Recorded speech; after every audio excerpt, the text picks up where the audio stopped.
এই যে প্রেম, প্রেম শব্দটাকে শাস্ত্রীয় ভাষায় বলা হলো সুন্দরী। ভগবানের প্রেমটাকে বলা হয়েছে সুন্দরী।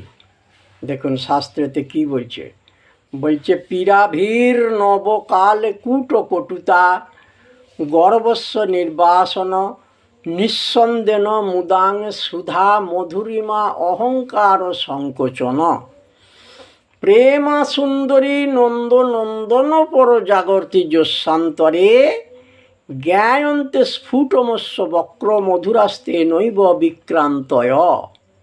অনেকখানি বড় কথা, সংস্কৃত কথা, একে ভালোভাবে বুঝতে হবে, না বুঝে নিলে হবে না। প্রেম বস্তুটাকে শাস্ত্রেতে এমনই করা হয়েছে, ধরুন কড়াতে করে আপনি এই যে আলু বলুন, পটল বলুন কি বেগুন বলুন, আপনি ভাজতে বসেছেন, এপিট ওপিট সুন্দর করে ঘুরিয়ে ফিরিয়ে আপনি ভাজছেন। সেই রকম ধারা এই প্রেম বস্তুটাকে নিয়ে এত রকমভাবে নাড়াচাড়া করে করে করে করে পাঠকগণের কাছে, শ্রোতাগণের কাছে, ভক্তগণের কাছে শাস্ত্রেতে বিভিন্ন জায়গায় বিভিন্ন রকম করে লিখে লিখে সব মহাত্মারা জানাচ্ছেন। এক জায়গায় কি বলে গেল শুনুন, বলছে পীরাভীর নবকাল কূট কটুতা গর্বস্ব নির্বাসন। কালকূট হচ্ছে কিনা সাপের বিষ। সাপের বিষের একটা গর্ব আছে যে আমার মতো এমন যন্ত্রণাদায়ী, বেদনাদায়ী, মৃত্যুদায়ী এমন বস্তু আর পৃথিবীতে কোথাও নাই। এমন বেদনাদায়ী মৃত্যু। তাহলে বলছে সাধক মাঝে মাঝে কীরকম পরিস্থিতিগুলো সাধকের আসে দেখুন।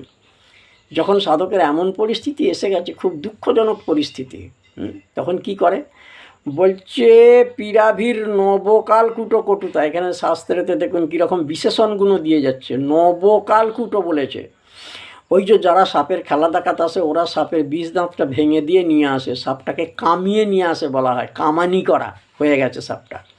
কিন্তু এটা কি নবকালকূট বলেছে।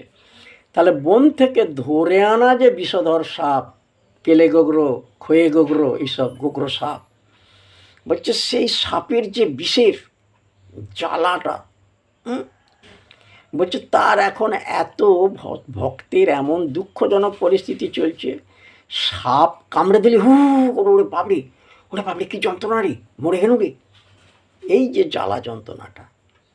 বলছে সাধকের এমন দুঃখজনক পরিস্থিতি চলছে, তখন সেই নতুন সাপের যে কামড়ানির জ্বালাটা, সেটাকেও তখন তুচ্ছ করে ফেলে দেয়।